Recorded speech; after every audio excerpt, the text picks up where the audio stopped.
Tercer domingo de Pascua, ciclo B, 14 de abril del 2024.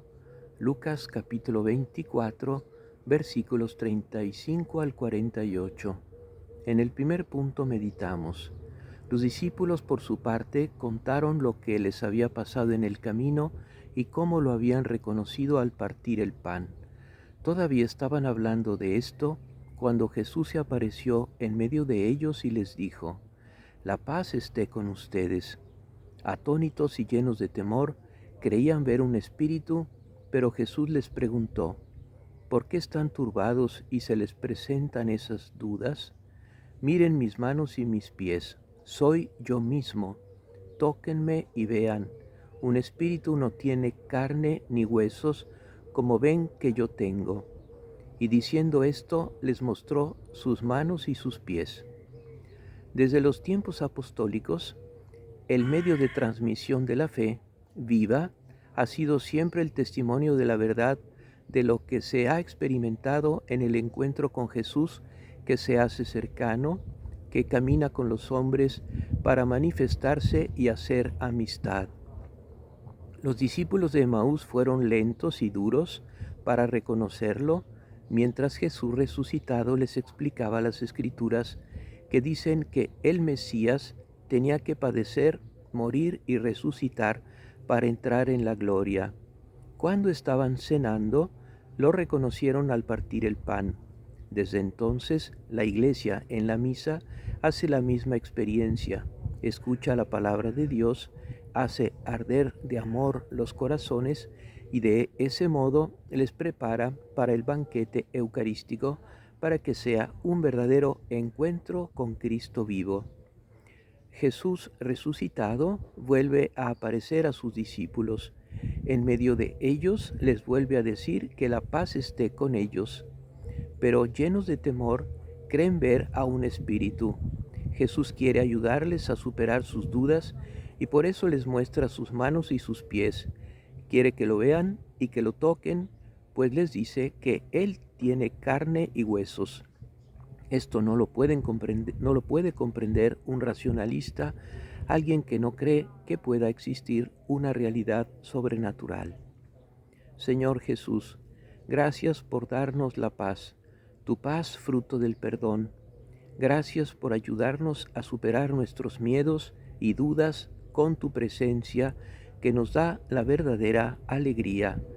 Ayúdanos a verte, a amarte y a servirte en todas partes, particularmente en tu palabra, en la Eucaristía, en nuestra comunidad eclesial y en los que sufren.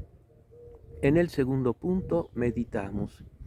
Era tal la alegría y la admiración de los discípulos que se resistían a creer. Pero Jesús les preguntó: ¿tienen aquí algo para comer? Ellos le presentaron un trozo de pescado asado, él lo tomó y lo comió delante de todos. Decimos que la realidad supera a la imaginación. La mente humana tiene dificultad para reconocer a Jesús resucitado. Jesús toma un trozo de pescado y se lo come ante ellos. Meditemos cuánto es importante el cuerpo, no solo en este mundo, también en el otro. Por eso decimos en el credo que creemos en la resurrección de la carne. Jesús resucitado come y se deja comer por nosotros en la Eucaristía. Tomen y coman, esto es mi cuerpo, para tener su vida en abundancia, para la vida del mundo, para que nos resucite el último día. La Eucaristía es el cuerpo de Cristo que nos resucita en esta vida y para la vida eterna. Es necesario comulgar con fe, pero la fe necesita el amor. Por eso es importante la adoración eucarística, para que nos dejemos amar por Él, para saber amarlo continuamente y en la fe percibir su presencia siempre y en todas partes. También es importante reconocer en el banquete eucarístico un anticipo del banquete del cielo. No podemos privarnos de este banquete que nos nutre cada día. Espíritu Santo, danos la gracia de admirar y de agradecer a Dios por el misterio del Verbo encarnado, el Hijo de Dios, que aún después de su muerte, ya resucitado, se ha dejado ver por nosotros y quiere ser nuestro alimento, que con tu ayuda tengamos siempre hambre y sed de Dios, para que nos dejemos transformar por Él, para llevar al mundo la alegría de vivir resucitados. En el tercer punto meditamos. Después les dijo, cuando todavía estaba con ustedes yo les decía, es necesario que se cumpla todo lo que está escrito de mí en la ley de Moisés, en los profetas y en los salmos. Entonces les abrió la inteligencia para que pudiesen comprender las escrituras y añadió, así estaba escrito, el Mesías debía sufrir y resucitar de entre los muertos al tercer día, y comenzando por Jerusalén, en su nombre, debía predicarse a todas las naciones la conversión para el perdón de los pecados. Ustedes son testigos de todo esto. Jesús es el centro y es el Señor de la historia. En Él se cumplen las Escrituras porque Dios es fiel. Todo fue creado por Él y en vista de Él. No es suficiente que todo esto esté escrito en la Biblia, se necesita que el Espíritu de Cristo nos abra la inteligencia para comprenderlo, vivirlo y comunicarlo. Pero también todo esto requiere nuestra disposición, nuestra humilde y confiada apertura a la gracia divina. Este mismo Espíritu, desde el principio, ha dado a la Iglesia el impulso para ir a predicar a todas las naciones la conversión para el perdón de los pecados.